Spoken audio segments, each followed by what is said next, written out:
Maka Rasulullah bilang, laisal gina bikasatil mal, walakan gina nafs. Jadi rasa cukup itu bukan banyaknya harta, tapi dengan rasa cukup di dalam hati. Maka saya bilang, cukup itu bukan lidah yang merasa, atau mata yang melihat, atau tangan yang menggenggam, bukan. Tapi bagaimana hati kita menerima. Inilah kekayaan yang sesungguhnya.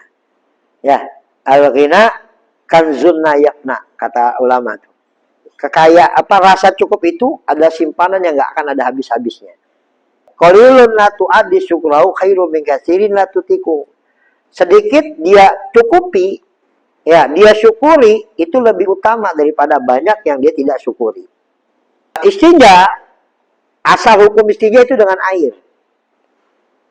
Adapun dengan batu, itu kekhususan untuk umat baginda Nabi Muhammad SAW. Yang lainnya nggak boleh. Selain umat Nabi Muhammad, nggak boleh istinja dengan batu. Hanya khusus untuk umat Nabi Muhammad. Dan istinja pakai air, yang pertama kali dalam riwayat itu Nabi Ibrahim alaihissalam. Ya, dalam riwayat yang lain, ya, Nabi Ibrahim. Karena dengan air itu, dia akan bersih.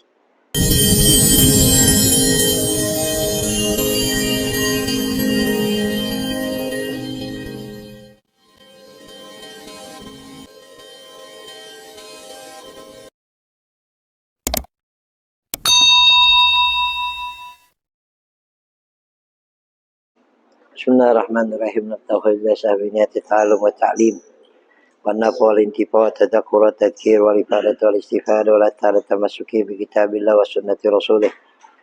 Wa du'a ila al-huda wa dalla ta'ala khair ibtiga wa jilah maradati wa gurbihi wa tawabi subhanahu wa ta'ala. Wa biniyati anna Allah yafiru dhunub wa yastariyu sahal matlub wa yasir umana wa jihajatina ibali maqasina salimin amin ingani min mahfudin marzukin. warzuqna kamal mutabah li habibina Muhammadin sallallahu alaihi wasallam bil aqwal wal aqwal wa niyyat ibad wa adat warzuqna rizqan katsiran halalan tayyiban ghairi ta'ab wala masyaqqah wala minnah wala tabla had wa tajidul mahram itu kana inaka min gad warzuqna kamal mutabah li habibina Muhammadin sallallahu bil aqwal wal aqwal niyyat ibadat wa ikhtimana bi islam khairatun nabi habadatu li murfitati ridah nasihatan wa afiyah kamilah wa baligna hajja bi ihram wa jazna bi ala salatu wassalam وتريم ما حوله يعين علينا وعليكم سن بعد سن بعدهم ولم يحب ربنا عز وجل أكرمه المسلمين ونوينا مسلمنا وأسلافنا وأجدادنا وصالحين بهذه المناسبة مسلمنا أبو يحيى سمي أحمد بحر وخديجة وهدنا سالم شاطري سمح المالك لما تهني يدنا بنياتهم وأمانا بأعمالهم مقاصرهم نستهد أرواح طاهر زكية بهذه ساعة بهذا مجلس ونسر والينا وشيخنا على هدينيه ولقول نادي صالحة جامعة شاملة من خير ديننا من الآخرة إلى حدث النبي محمد صلى الله عليه وسلم. الفاتحة. أعوذ بالله من الشيطان الرجيم. بسم الله الرحمن الرحيم. الحمد لله رب العالمين الرحمن الرحيم مالك يوم الدين إياك نعبد وإياك نستعين اهدنا الصراط المستقيم صراط الذين أنعمت عليهم غير المغضوب عليهم ولا الضالين. Assalamualaikum warahmatullahi wabarakatuh.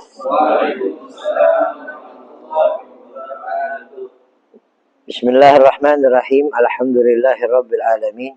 Allahumma shalli wa sallim wa barik ala sayyidina wa nabiyyina wa syafi'ina wa qurrati ayunina wa nuri qulubina wa maulana Muhammadin wa ala alihi wa ashabihi wa man tabi'ahum bi ihsan ila yaumiddin. Subhanaka la ilma lana illa ma 'allamtana innaka anta alimul hakim.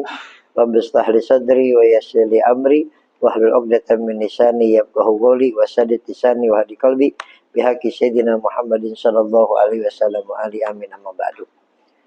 Qala sayyidina al-imam qudul isyad wa sahibat al-bilad al-hayy Abdullah bin Ali bin Muhammad al-Haddad wa nafa'ana bihi bi ulumihi wa ulumi badil as-salih bidar amin bihi kamihi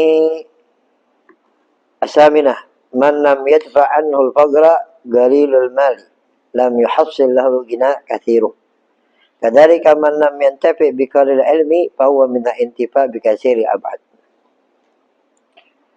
Ila akhir ma qala Rabbul Alamin.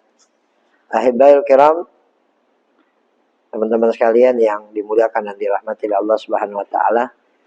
Pertama-tama marilah kita panjatkan puja serta puji syukur kita kehadirat Allah Subhanahu wa taala atas nikmat yang Allah Subhanahu wa taala berikan kepada kita, khususnya nikmat iman, nikmat Islam, sehat walafiat, panjang umur, hingga pada malam hari ini kita bisa kembali hadir dalam rangka thalabul ilm, ya. Duduk bersama-sama mengkaji ilmunya Allah Subhanahu wa taala. Mudah-mudahan keutamaan kemuliaan Allah berikan kepada kita semua dunia dan akhirat.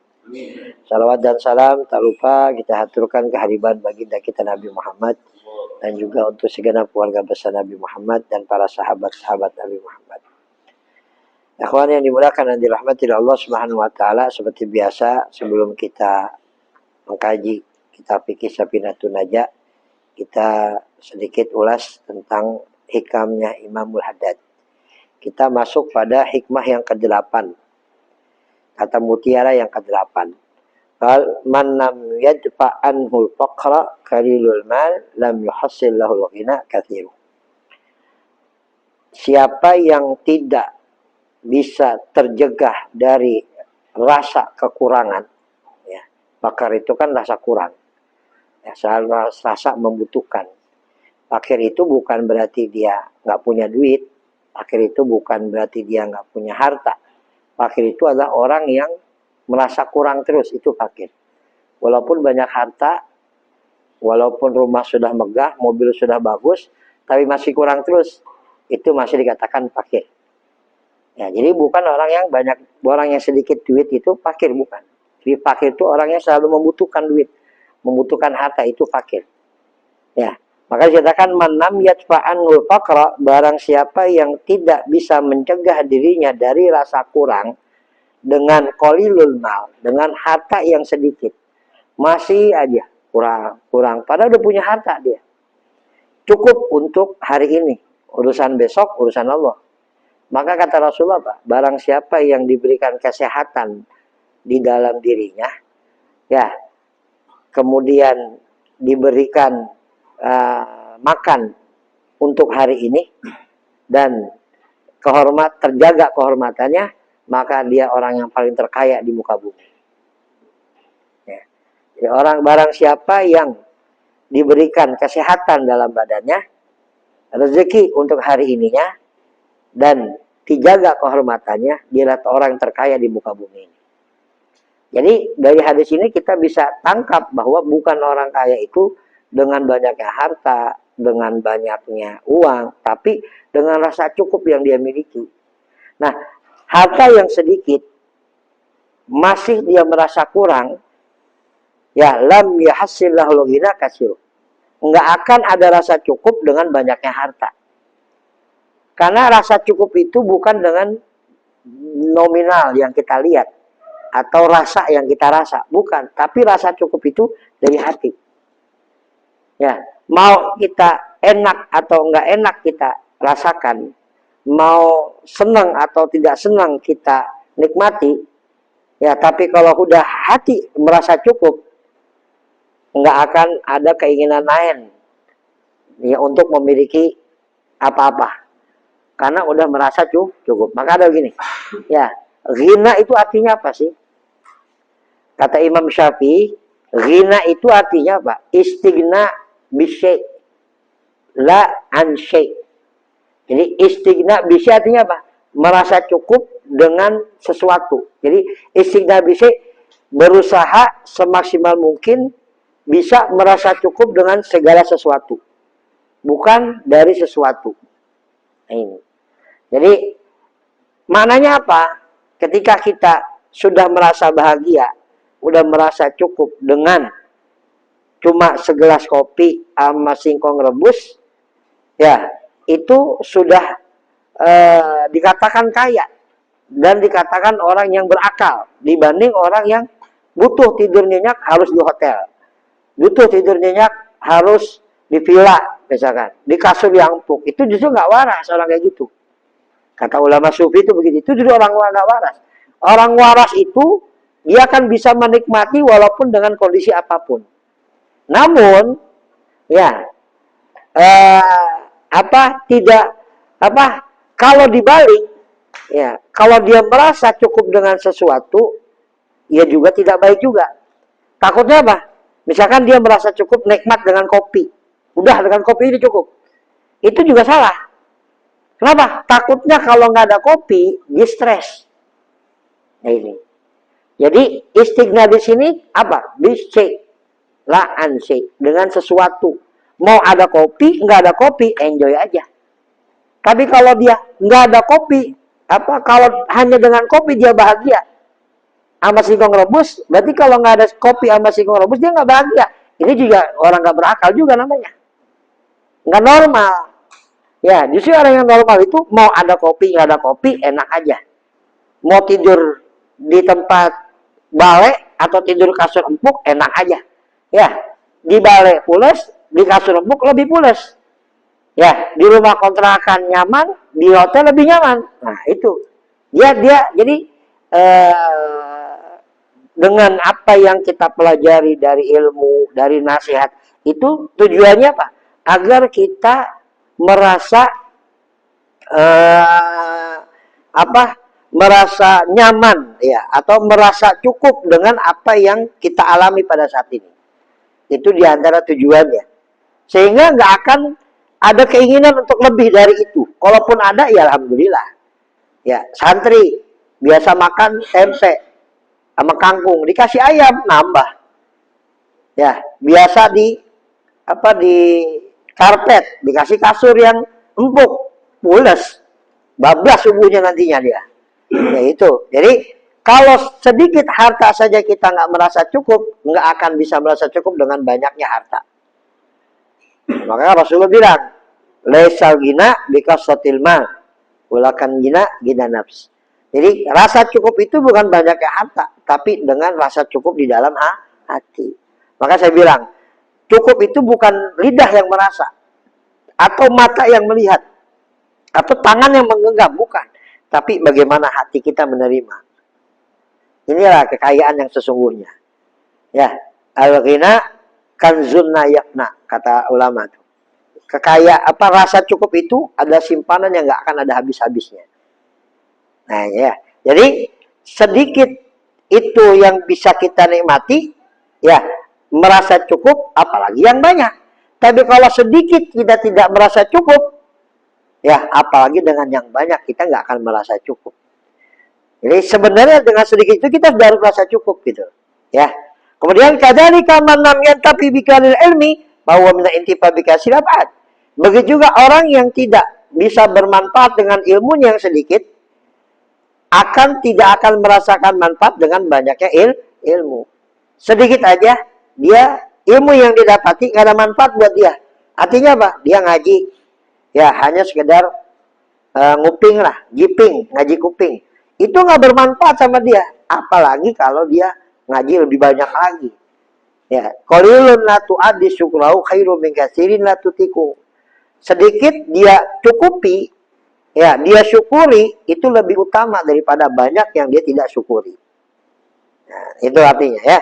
Jadi al-fakar itu, kemiskinan itu rasa kurang. Bukan ketidakpemilikan seseorang. Jelas ya. Jadi fakir itu yang dikatakan miskin, dikatakan fakir, bukan sedikit yang dimiliki. Tapi ketidak ada rasa cukupan dalam hati, itulah fakir sebenarnya. Ya, kalau kita sedikit sudah cukup, maka itu sudah dikatakan kaya. Ya, nih tentang hati kita merasa cukup apa tidak. Ada satu ungkapan, bahagia itu bukan dengan apa yang kita miliki, ya, dan apa yang kita punya, tapi kebahagiaan itu apa yang bisa kita nikmati dan kita syukuri sehingga menjadi berkah. Ya, jadi kebahagiaan itu bukan dengan apa yang kita miliki dan kita punya, tapi kebahagiaan itu yang bisa kita nikmati dan kita syukuri sehingga itu menjadi berkah. Tuh ungkapan tuh. Ya. Wal man lam yadfa'anhu fagra, siapa yang tidak tercegah dari rasa cukupnya, hajatu ila darurati ma'ashi lati takadi bi'atna syai'in minad dunya. Jadi hajatnya dia yang paling rendah saja, dia tidak bisa merasa cukup. Ya, qalilul mal, dengan harta yang sedikit, apa yang dia wa ma yakfi li ma'ashi fi libasi wa mat'ami wa maskani wa dai huquqi. Jadi sedikit hartanya itu yang bisa mencukupi makannya, pakaiannya, makan dan minumnya, tempat tinggalnya, ya, maka dengan banyaknya harta dia tidak akan merasa cukup, gitu ya. Yakfihi bi asli mahasi kasih suatu tasuddu wa syurbatun. Makanya kata Nabi bilang apa? Kata Nabi, kafa lil mar'i lukmatain, ya. Jadi cukup bagi seorang itu satu lukmah buat untuk apa? Mengencangkan punggungnya. Kalau orang lapar kan bungguk terus. Nah kalau kenyang kan begini, udah cukup udah, gitu. Ya lukmatain, lukmatun. Bahkan dikata dalam hadis yang lain, ya satu suapan untuk perutnya, satu suapan untuk napasnya, satu suapan untuk minumnya. 3. Ini napas saja nggak bisa, apalagi buat minum. Ya saking penuh. Ya saking penuh. Buat makan udah penuh. Buat napas nggak ada. Nah itu, padahal itu jadi malah apa? Jadi sumber penyakit. Ya. Kemudian kadzalika man lam yantabikal ilm fa huwa min intifa bi kasiri ab'ad. Nah, jadi dengan sedikitnya ilmu yang kita miliki nggak bermanfaat, apalagi dengan banyaknya ilmu. Naudzubillah min dzalik. Ya, jadi di sini ditegaskan kepada kita dua hal. Ya. Jadi sedikit, yang pertama kita harus merasa cukup dengan apa yang kita miliki. Ya, dengan sedikit yang kita miliki sudah merasa cukup, apalagi akan lebih banyak. Tapi kalau sedikit sudah kita nggak merasa cukup, apalagi akan banyak. Maka ada satu ungkapan itu,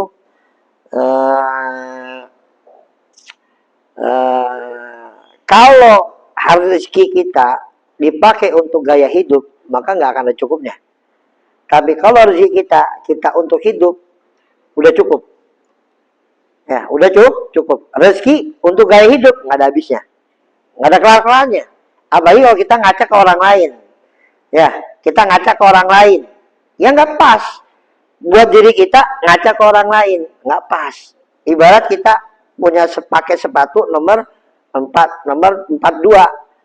ya nomor 42, kita pakai sepatu nomor 44, longgar nggak? Longgar. Nyaman nggak? Nggak nyaman. Atau pakai nomor 40, nyaman nggak? Nggak nyaman. Maka apa yang Allah berikan kepada kita itu yang layak buat kita. Ya. Maka ada satu pondasi lah, ya, dari dalam Al-Quran itu dikatakan asa antuhibba syai'an wa huwa khairul lakum wa asa antakrahu syai'an wa huwa syarrul lakum. Ini pondasi. Ya, pondasi hidup nih.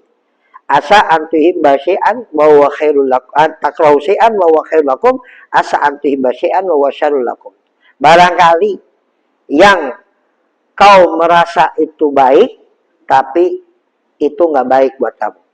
Dan barangkali yang merasa kau itu tidak baik, padahal itu baik buat kamu. Ini, ya, sehingga mintalah sama Allah Subhanahu Wa Taala apa yang terbaik dari apa yang kita dapatkan. Kemudian yang kedua, ya, yang menjadi pondasi kita ini apa? Jangan merasa kita memiliki. Jangan kita merasa memiliki dengan apa yang kita punya. Kalau kita merasa memiliki, kemungkinan besar akan terasa kehilangan.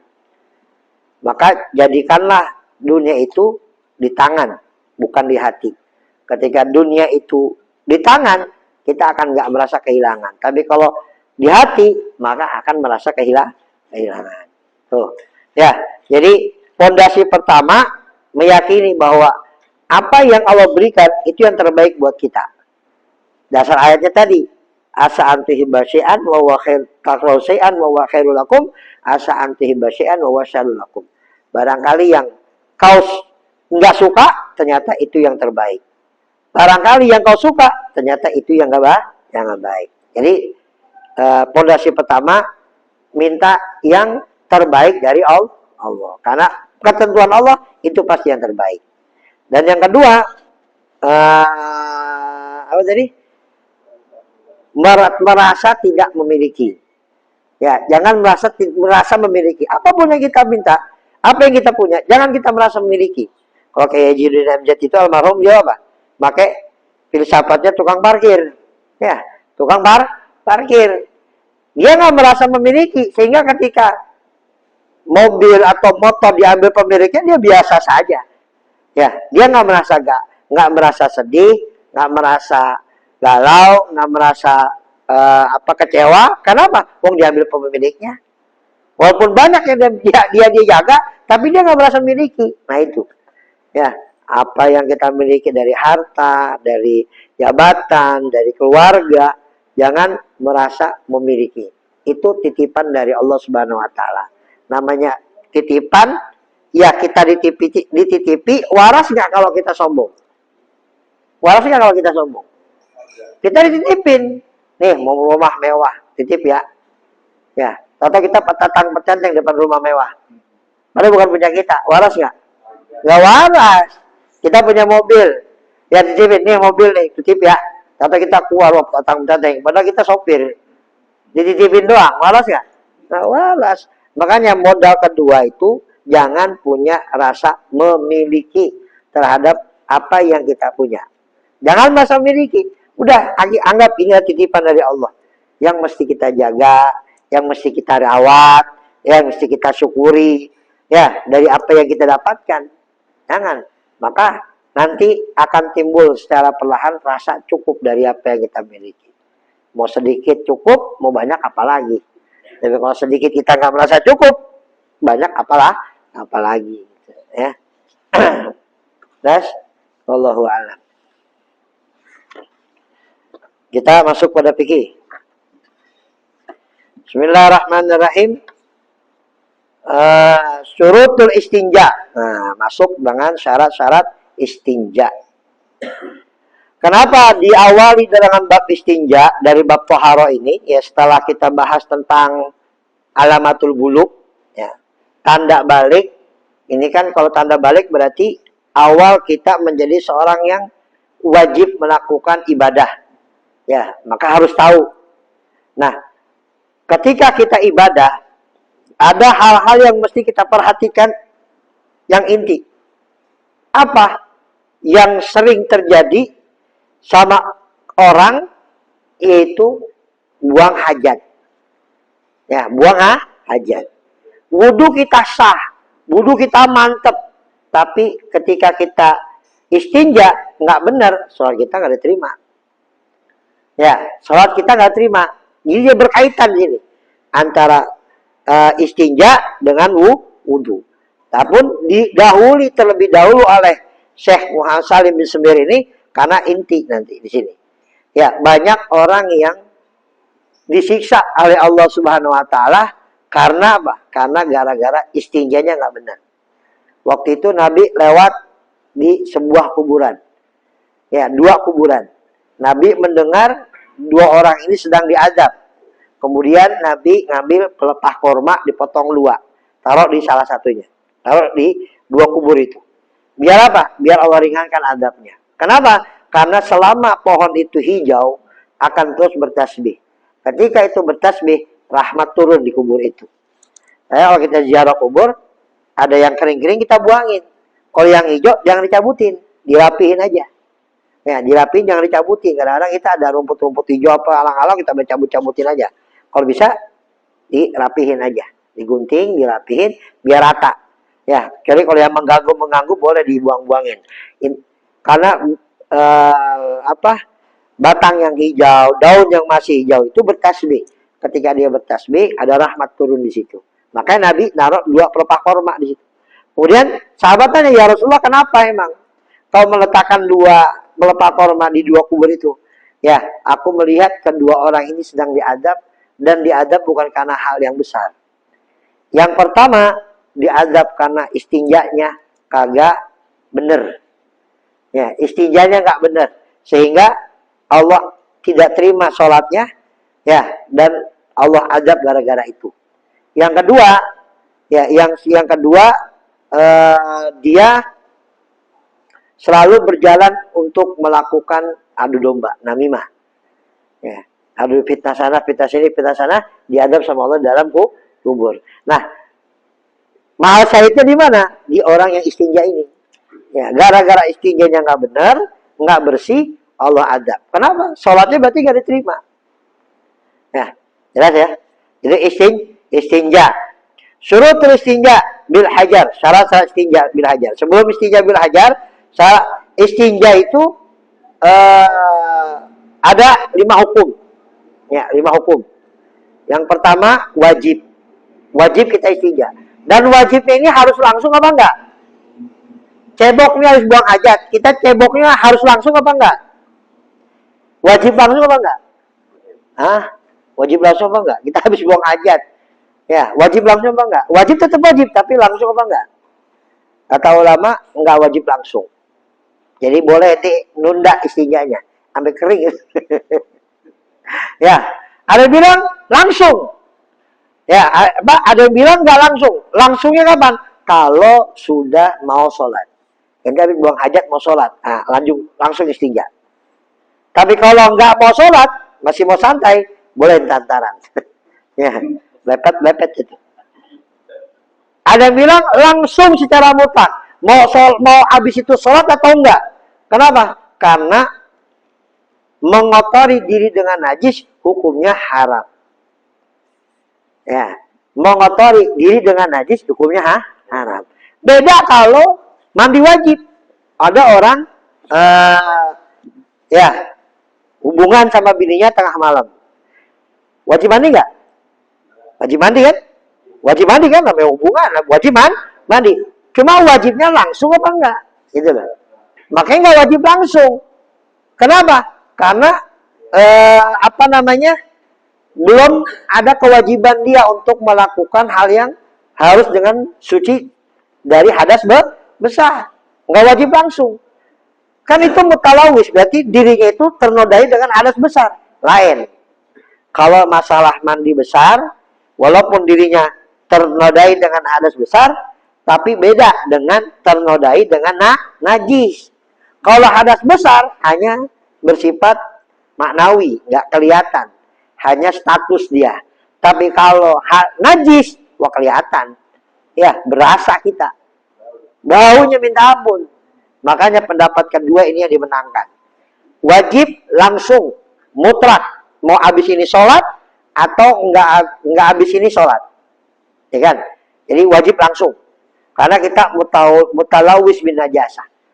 Ya, mengotori diri dengan najis. Ada yang membantah juga. Lah itu kan nggak disengaja. Karena emang lagi buang hajat. Lain kalau sengaja. Darah kita tempelkan ke muka. Itu emang harus dibersihkan. Karena kita mutalawis bin najasa. Lah buang hajat yang nggak disengaja. Emang mau nggak mau kudu kotor. Nah itu bantahan dari orang yang mengatakan wajib tidak secara langsung. Tapi yang wajib mengatakan secara langsung. Karena kita mengotori diri kita dengan najis. Ya, jadi khilaf antara langsung atau tidak langsung. Yang penting intinya wajib. Yang pertama wajib kepada jika yang keluar itu mengotori. Ya, jika yang keluar itu mengotori, nempel di dinding-dindingnya, nah itu wajib dibersihkan. Wajib. Ya, mingkul di kharijin mutalawisin, dari yang keluar yang mengotori. Jadi selama nggak mengotori ada hukumnya. Yang kedua sunnah, kalau nggak mengotori, jadi keluarnya kering. Ya, mungkin karena sering makan seblak kali. Ya, jadi perutnya panas. Ya, keluar tuh. Susah banget, tapi itu muka udah kayak kaleng penyok. Ya, ngeluarin apa? Benda itu. Dikeluarin benda itu, kering. Nah, itu sunnah dia basuh. Karena apa? Karena nggak belepotan. Ya, di titik lokasi. Ya, di titik lokasinya itu ya. Nggak ngotori dia, orang kering kok.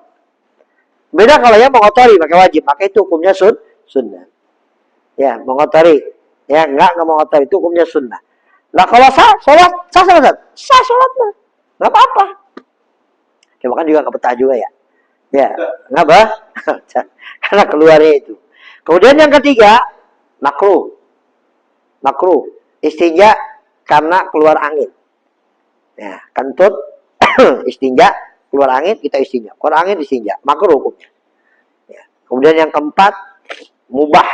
Mubah itu istinja karena keringat. Kita habis lari, keringatan kan? Maaf bawa kita keringatan. Nah itu mubah kita istinja bersih. Yang terakhir haram. Ya, haram istinja dengan sesuatu yang terhormat. Kayak istinja dengan makanan. Nah, itu istinja dengan sesuatu yang terhormat, haram, nggak boleh. Nah, itu haram pun ada dua macam. Ya, ada yang sah, ada yang tidak sah. Ya, ala kulli hal, itu haram. Jadi ada 5 hukum. Wajib pada kotoran yang mengotori, ya, keluarnya mengotori. Yang kedua, sunnah, keluar kotorannya nggak mengotori. Yang ketiga, makruh, kentut. Yang keempat, mubah, kering keluarnya. Yang karena keringat, maaf, ya. Kemudian yang kelima, haram. Jadi istinja dengan apa? Dengan sesuatu yang terhormat. Ya, seperti makanan. Nah, istinja, asal hukum istinja itu dengan air. Adapun dengan batu, itu kekhususan untuk umat baginda Nabi Muhammad SAW. Yang lainnya nggak boleh. Selain umat Nabi Muhammad, nggak boleh istinja dengan batu.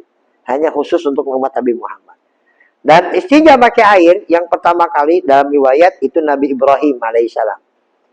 Ya, dalam riwayat yang lain, ya, Nabi Ibrahim. Karena dengan air itu dia akan bersih. Ya, akan bersih. Adapun sebelumnya, ya Allah alam, khilaf antara para ulama. Istinja dengan air. Nah, istinja yang lebih afdol dengan apa? Air dan batu. Istinja yang afdol, air dan batu. Itu yang afdol. Batu dulu, baru air. Ya, kalau nggak ada batu, boleh pakai tisu. Tisu dulu, baru air. Biar apa? Biar tangan kita ini nggak terkena langsung kotoran. Ya, kadang-kadang kan kalau namanya kotor, kalau kita cebok kan sering banget masih ada sisa. Ya, udah gitu udah tahu kotoran dicium lagi. Kan aneh. Ada yang begitu? Udah begitu dilihat lagi. Ya, ada begitu. Apa yang dilihat? Ikhlasin apa? Udah ikhlasin aja. Mau makan durian kayak, makan nasi padang kayak, udah ikhlasin aja. Jangan dilihatin aja, udah dilihatin. Ya, udah cebok, udah gitu dicium. Jangan. Bahkan kalau kita cium nih, bau itu harus dihilangin. Harus dihilangin sampai benar hilang. Kalau kita cium, kalau kita nggak cium nggak apa-apa. Walaupun kenyataannya masih ada bau, tapi dimaafkan. Tapi kalau kita cium, bau itu harus dihilangin. Kenapa? Kalau kita nggak hilangin, lagi pakai celana, pakai apa, nempel najis celana kita. Jadi najis. Jadi bang cium nggak usah dicium dah. Ya ngapain dicium, yang keluar juga gituan kok. Lain kalau dia pakai minyak wangi, dicium lagi itu masih dicium. Jangan dicium. Ya. Tapi masih sering dicium ya.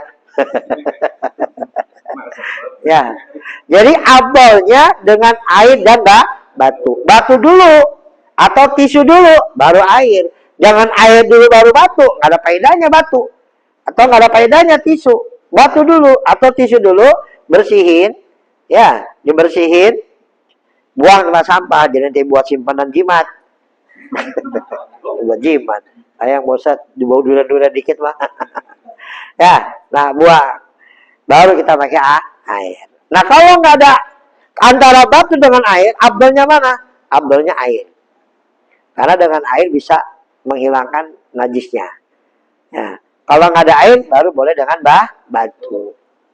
Dulu ada seorang santri, ya santri itu tiap hari, tiap malam sebelum subuh dia bawa batu istinja, dibawa ke sumber mata air, dia cuciin batu istinja teman-temannya tuh ini semua, pulang ditaruh di kamar mandi batu-batu itu, tiap hari begitu.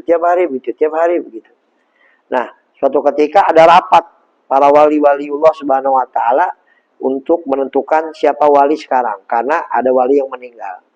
Ya, semua para wali kan ibaratnya dia kayak satelit. Dia bisa dibuka sama Allah hijab. Jadi dunia itu ibarat mereka itu seperti mangkok. Jadi apa yang ada di dunia dia tahu dengan izin Allah Subhanahu wa ta'ala. Kalau dengan izin Allah, ya apapun bisa terjadi pada diri manusia. Nah, wali itu ibarat dunia itu di depan wali seperti mangkok. Ya, jadi tahu apa yang ada di alam semesta ini dengan izin Allah tentunya. Ya, dengan izin Allah, bukan kemampuan dia sendiri, kemampuan dia sendiri nggak akan bisa. Tapi ini dengan izin Allah sehingga dia bisa. Nah, ketika pada malam itu dicari, nggak ada yang bangun malam. pada negara itu, pada posisi itu nggak ada bangun malam. Kecuali santri doang itu tadi. Ada santri tiap malam bangun malam cuma buat nyuciin, buat istinja. Udah dia aja jadi wali. Ya, dia aja jadi wali. Gitu. Ya, yang dengan bangunnya malam dia, Allah angkat jadi wali. Gara-gara nyuci batu istinja. Gitu. Ya. Jelas ya.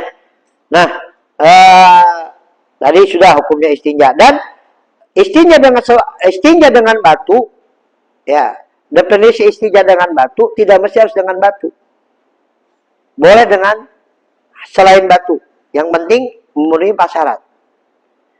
Ya, jadi ini istinja dengan ini kita akan bahas istinja dengan batu. Namun secara istilahi tidak mesti harus dengan batu. Yang penting 4 syarat terpenuhi. Yang pertama jamit, bendanya itu benda padat. Boleh pakai tisu, karena tisu benda padat, walaupun tipis nggak apa-apa. Tisu, ya ini juga bisa. Jadi kita bisa ketika di hotel bintang 7, ya hotel bintang buyer ya. Hotel kadang-kadang kan nggak jadiin air, ya buat istinja. Adanya buat apa? Adanya nggak ada buat istinja tuh. Ya pernah nggak masuk hotel begitu? Ya nggak ada istinja, nggak ada buat cebok, nggak ada. Adanya buat nyiram kotoran doang. Buat cebok mana nggak ada. Adanya tisu. Nah boleh tuh dipakai. Ya batangan kita ulasin dengan tisu. Cukup sudah. Atau buang hajat kita udah cukup. Namun terkadang kita nggak biasa begitu. Ya pengen nyari air. Ya sehingga tong sampah dipakai buat air. Biasanya kan ada tong sampah tuh. Ya itu aja disiarot buat cebok. Nggak betah. Ya nggak apa-apa. Cuma inilah solusi kalau kita masuk hotel yang kagak ada air buat cebok. Adanya tisu. Pakai tisu nggak apa-apa. Itu tisu udah memenuhi syarat. Yang kedua, koli. Koli ini apa? Bisa menghilangkan kotoran. Nah, tisu kan bisa menghilangkan kotoran. Ya, bisa membersihkan kotoran. Kalau yang nggak bisa menghilangkan, nggak bisa. Nggak bisa dipakai buat istinja. Seperti apa? Benda yang permukaannya halus. Nah, benda yang permukaannya halus, batu halus, nggak bisa. Walaupun batu, karena halus. Yang ada bukan mengangkat, meratakan. Ya kan? Yang ada bukan mengangkat tapi meratakan. Di sini yang bisa mengangkat kotoran. Ya, berarti permukaannya itu kudu kasar. Nah, tisu selain dia bisa menyerap dan juga bisa mengangkat, nggak apa-apa dianggap. Walaupun dia halus tapi bisa mengangkat. Koli, kemudian apa? Jamidin, kolin, pohirin. Suci. Nah, tisu makan suci kan ya? Ya, boleh dengan kayu lah mungkin juga. Ya, pakai kayu. Kalau dulu dicobak pakai apa? Pakai daun. Siapa yang pernah cebok pakai daun? Berarti dia orang kobak. Ya, sama kayak di sebelah kanan saya nih. Ya, jangan digesek ke tembok orang, gesek ke tembok orang. Ujung-ujungnya lodeh bisa. Ya. Pakai daun cukup nggak Ustaz? Enggak, karena dia permukaannya halus. Ya, permukaannya halus dan dia walaupun suci tapi permukaannya halus, harus suci, nggak boleh dari najis. Tapi kalau kita istinja dengan air dan batu, boleh pakai batu yang najis. Ya, kalau istinja air sama batu, ya boleh pakai yang najis, sudah cukup. Tapi kalau dengan batu saja harus suci batunya. Tapi kalau dengan air boleh dengan yang najis. Karena habis itu akan terhapus dengan air. Ya, jadi tohir harus suci bendanya, nggak boleh kotoran.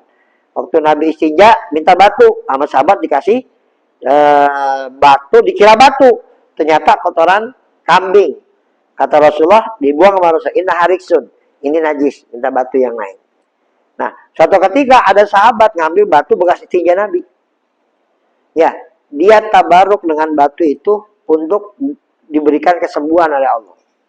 Batu bekas istinja Nabi dipakai buat nyembuhin. Ya, tentunya dihilangkan. Nah, Nabi kotorannya najis nggak? Nah, kotorannya Nabi, darahnya Nabi najis nggak? Ya, khususiyah. Ada yang bilang tetap najis.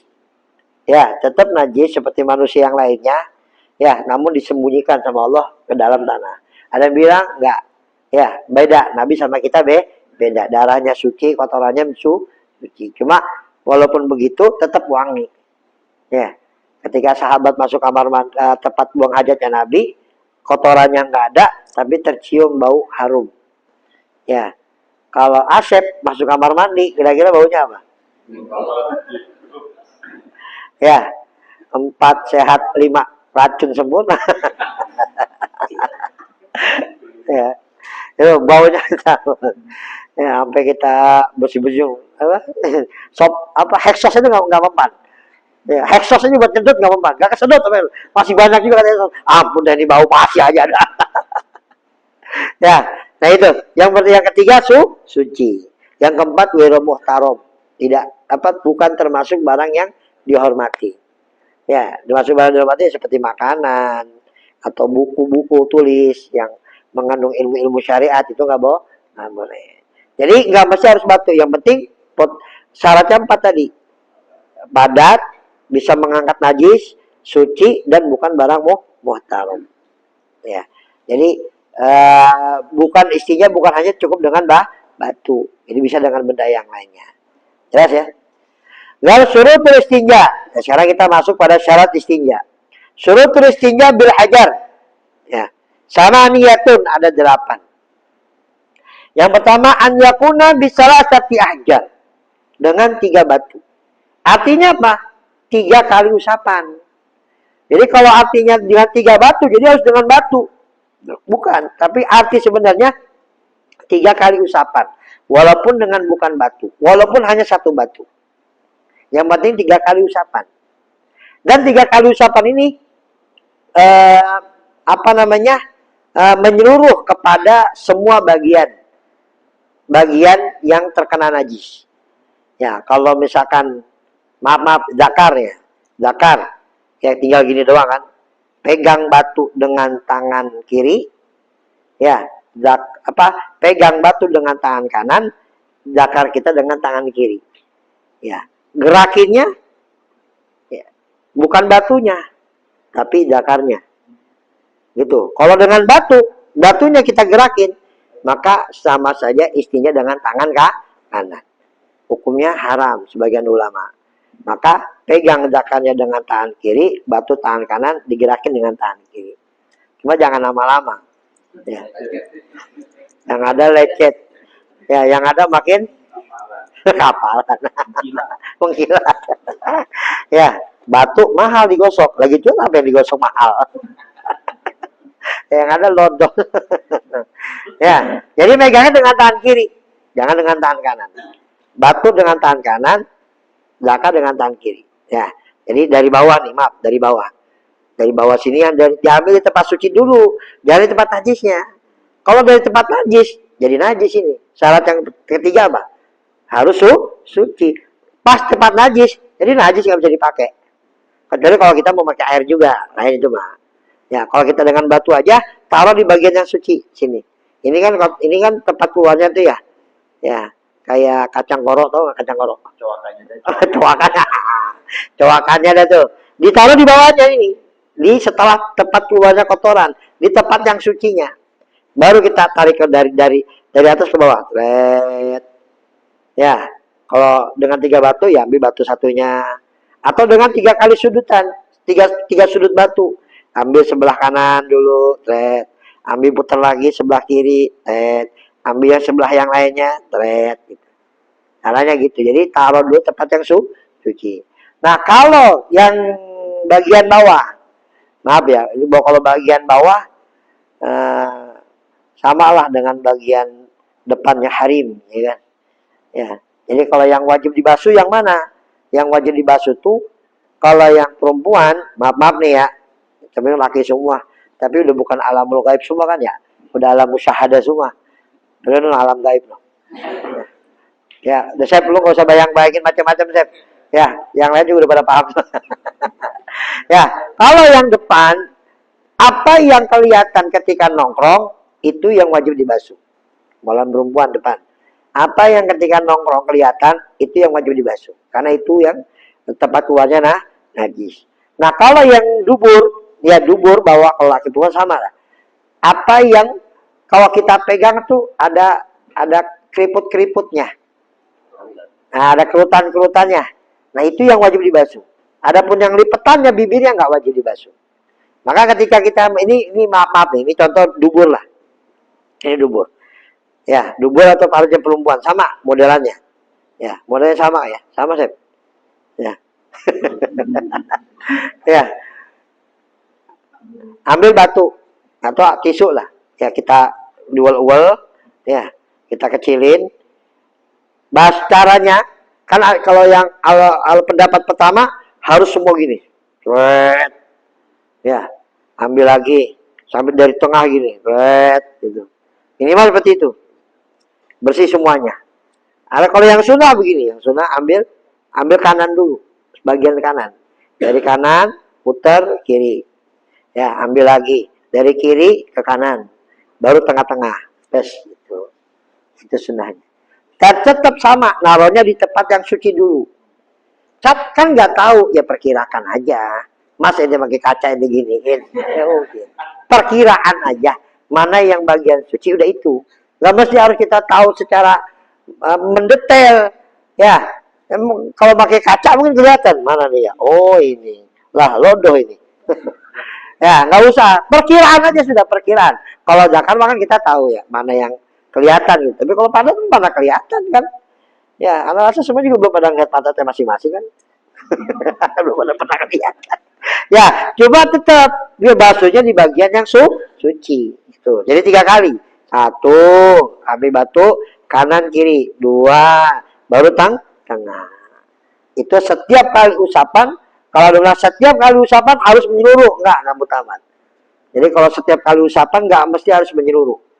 Ya, jadi boleh kanan dulu ke kiri, kiri ke kanan, baru tengah-tengah. Ya, itu cara ngusap yang benar. Jadi al-hajj sama nih ayakuna bisalasati hajar. Hendaknya dengan 3 batu. Artinya apa? 3 kali usapan, bukan dengan 3 kali batu. Ya, kalau kita artikan 3 kali batu, berarti nggak boleh dengan yang lainnya, harus dengan batu. Tapi ini bukan, tapi boleh dengan yang lainnya. Kemudian wajun kial mahalla. Ya, setiap kali usapan itu bisa membersihkan tempat najis. Ya, bisa membersihkan tempat najisnya, harus dibersihkan bersih. Walaupun kalau nggak bisa 3 kali, boleh nambah, boleh. Nambah nggak apa-apa. 3 kali, 4 kali, 5 kali, 6 kali udah bersih, baru bisa bersih, tambah sekali sunnah. Ya, tambah sekali sunnah, jadi 7. 7 baru bersih, 8 tambah lagi 9. Pokoknya diambil witir, ya. Dan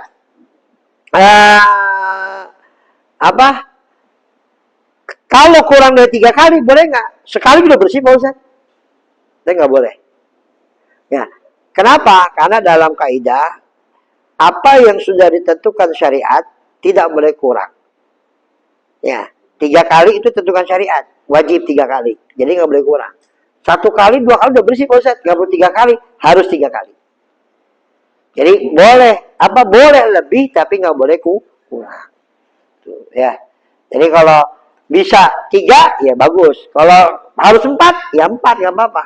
Nanti sunnah nambah 1. Wanyun kial mahala. Setiap kali usapan harus bisa menghilangkan kotorannya. Wa anna yajiban najasu. Nah yang ketiga, najisnya nggak boleh kering. Karena kalau kering nggak bisa dengan batu tadi, nggak bisa dengan tisu, harus dengan air. Harus dengan air. Makanya nggak boleh kering. Jadi langsung ketika habis buang hajat langsung istinja. Kalau mau pakai batu saja. Ya, kalau pakai air bisa nanti karena air itu bisa menghilangkan walaupun kering. Ya, tetap bisa menghilangkan. Tapi kalau batu nggak bisa. Lah terus bekas najisnya gimana? Dimapu nggak? Dimapu. Kan nggak bisa, kalau batu kan nggak bisa menghilangkan secara totalitas kan? Ya, masih ada sisa tentunya kan? Ya itu nggak apa-apa dimapin. Habis istinja pakai tisu, istinja pakai habis buang hajat istinja pakai tisu, kita sholat nggak apa-apa. Ya walaupun ada bau-baunya nggak apa-apa. Ya pasti ada sisa kan? Nggak mungkin bersih secara total seperti dengan air. Ya sedikit-sedikit mah ada, itu dimapin. Ya dimapin, nggak jadi masalah. Kalau masih ada bendanya kuning masih kelihatan tuh baru. Ya itu nggak boleh. Najis, nggak sah sholatnya. Wana yajiban najasu, tidak mengering najisnya. Walayan takila, wallahu alam. Wallahu ada yang ditanya? Itu masalah pembukaan tadi tentang fakir. Nah, Fakir bukan berarti dia orang nggak punya. Orang yang nggak pernah merasa cukup. Karena merasa selalu memiliki, seperti filsafatnya kayak di MJ. Bang Fakir gitu. Pertanyaan gini, manusia umumnya kan keinginannya banyak ya, keinginannya banyak tentang terkait dengan katakanlah kebutuhan. Iya. Untuk menjadi orang yang rimain apa adanya, gitu. Nah, gimana cara ada nggak tips atau cara nyikapnya yang ada kaitan dengan sunnah atau syariat? Jadi bagaimana menyikapi ya untuk selalu merasa cukup dari apa yang kita punya. Ya, seperti tadi yang saya bilang. Jadi apa yang kita miliki pertama itu yang terbaik buat kita. Ya, karena itu yang layak buat kita. Ya, itu yang pertama harus kita konsepin dulu dalam pikiran kita. Ya, jangan melihat kebahagiaan itu kepada orang lain. Kebahagiaan itu pada diri kita sendiri bisa kita ciptakan. Ya, orang lain pun melihat kebahagiaan kepada kita. Kita melihat kebahagiaan pada orang lain. Justru itu salah. Jadi pondasi pertama bahwa apa yang kita miliki itu yang terbaik buat kita. Jelas ya. Pondasi kedua bahwa apa yang kita dapatkan ini jangan kita merasa memiliki. Itu dua pondasi itu. Ya, sehingga dengan dua pondasi itulah kita nanti akan merasa cukup. Nggak bisa langsung, memang butuh proses. Adapun kita kan banyak kebutuhan. Nah, inilah yang jadi masalah. Karena perasaan kita semakin banyak pendapatan, semakin banyak kebutuhan. Padahal nggak seperti itu. Gitu loh. Padahal nggak seperti itu. Kebutuhan kita apa sih sebenarnya? Ya, kan Nabi bilang, hasba libni adan lukaimat yukim nasulbau. Itu pondasi dasarnya. Cukup buat anak cucu Adam makan yang bisa menegakkan punggungnya. Udah itu cukup. Ya, karena kita melihat ke orang lain, sehingga kita butuh ini, butuh itu, butuh ini. Padahal kita nggak butuh-butuh banget. Cuma karena emang perasaan kita pengen memiliki. Ya, ada satu kapan, jangan kau rusak kenikmatanmu terhadap apa yang belum kau miliki. Karena apa yang kau miliki saat ini adalah harapan yang kau belum miliki sebelumnya. Paham ya? Jadi jangan kau rusak rasa menikmati apa yang kau miliki dengan mengharapkan apa yang kau tidak miliki.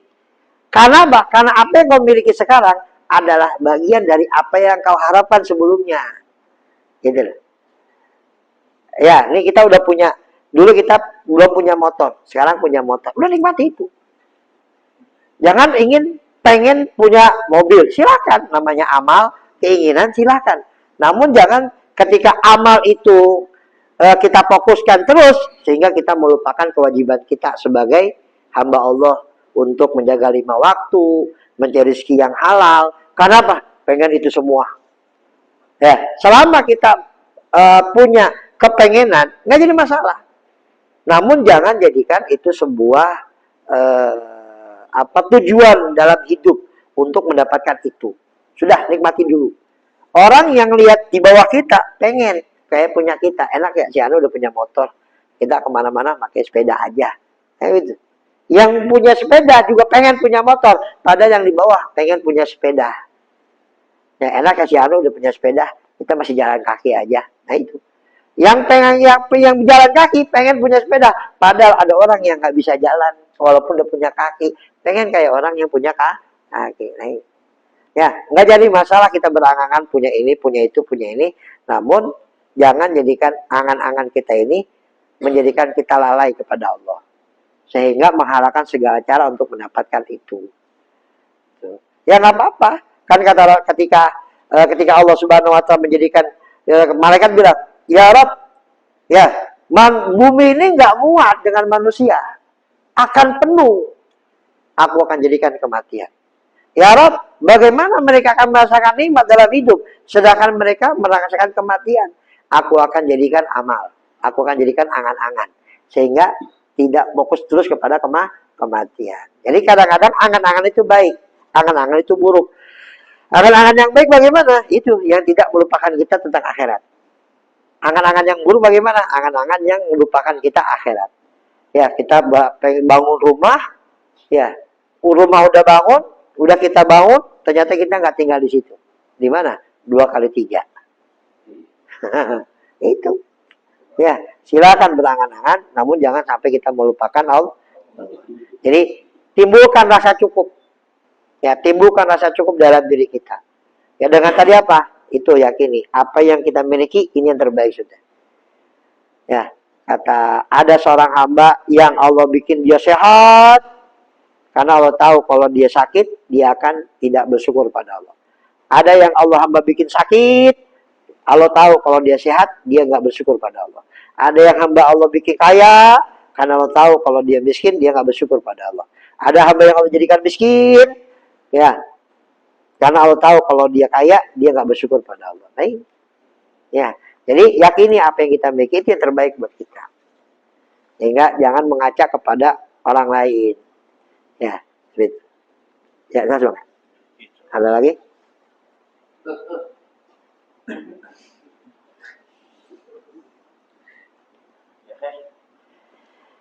الفتى بقبول وتمام جلوس المعمول وصلاة الله باطنا دافعة كل شجار فتن كل خيرنا ولدينا مشايخنا أن الله بقلوبنا قوالبنا مع الهدى وتب العذاب والموت على الإسلام الإمام بلا الامتحان بها كسد وعنان ولا تكسب أن تكبر صلاح وتوبة ذكر والرجاء وجنا حاجة كلام من وجنا وجنا بقلوبنا قوالبنا مع الهدى وتب العذاب وقوة الإسلام الإمام بلا الامتحان بها كسد وعنان ولا تكبر صلاح وتوبة ذكر والرجاء وجنا حاجة بالتمجيد بها صلى الله عليه وسلم بلا حد النبي مصطفى رسول محمد صلى الله عليه وسلم جميع أرواح آبائه وأخوانه من الأنبياء والمرسلين صلوات والسلام ورحمة والتابع تابعين وشهد وصالحين وأن حديثين ولا من حامين لما كانوا ولا تجوا ولا سبع بأسماء حسن البهم وسبع البهم وضجي بدي محمد ولا سبحان الله يوالينا وعليكم واتنا وعليكم واسم خاصة عامل الشام برحمة والمغفرة سيدنا يدارنا ملكاتهم وصالحهم وأنوارهم وعلومهم بدين دون عزم محبتهم ويتمنى مناتهم وجنة العافية والعظيم من الشام خدينا والآخر وإلى عبد السلام على الفاتحة. أعوذ بالله من الشيطان الرجيم بسم الله الرحمن الرحيم الحمد لله رب العالمين الرحمن الرحيم مالك يوم الدين إياك نعبد وإياك نستعين اهدنا الصراط المستقيم صراط الذين أنعمت عليهم غير المغضوب عليهم ولا الضالين آمين ربنا انفعنا بما علمتنا ربي علمنا الذي ينفعنا ربي باقنا باقي أهلنا وقرابتنا في ديننا مالك سيون سودك ربي وفقنا وفيكم لما ترتدي كلنا فعلا كرما وارزق كل أهلا دائما وأخلات يا علماء نحن بالخير وكل شر ربنا واصلحنا كل شؤون واقدر برضا منك العيون واقضينا ربنا كل دين قبل أن تأتينا سلمانون واغفر بأسنا من ستر وصلاة وتكشى المصطفى من الحق دانا والوفاء بكتاب في نشي شفاء ولا هلك رب الشرابة ولا صابي ما صابي رقر اللهم أهدنا بهداك واجعلنا لمن نسار في رضاك ولا تولين وليا سواك ولا تجعل خلف أمرك وأسوك حسبنا الله نعم الوكيل ولا حول ولا قوة إلا بالعظيم وصلى الله على سيدنا محمد وعلى آله وصحبه وسلم والحمد لله رب العالمين يا ربنا أننا اعترفنا وأننا أشرفنا على لظى أشرفنا فتب علينا توبة تغسل لكل حوبة واستر لنا العورات وآمن الروعات واغفر لوالدينا ربي ومولودينا والآل والإخوان وسائر الخلان وكل ذي محبة أو جيرة أو صحبة والمسلمين أجمع آمين يا ربي فاسمع فضلا وجودا منا لا باكتساب منا بالمصطفى رسولي نعظى بكل سولي بالمصطفى رسولي نعظى بكل سولي بالمصطفى رسولي نعظى بكل سولي صلى وسلم ربي عليه عد العبد وآله وصحبه إنادة الصب والحمد لله في البدء والثناء حمدا كثيرا دائم محبة النسائم. السلام عليكم ورحمة الله وبركاته.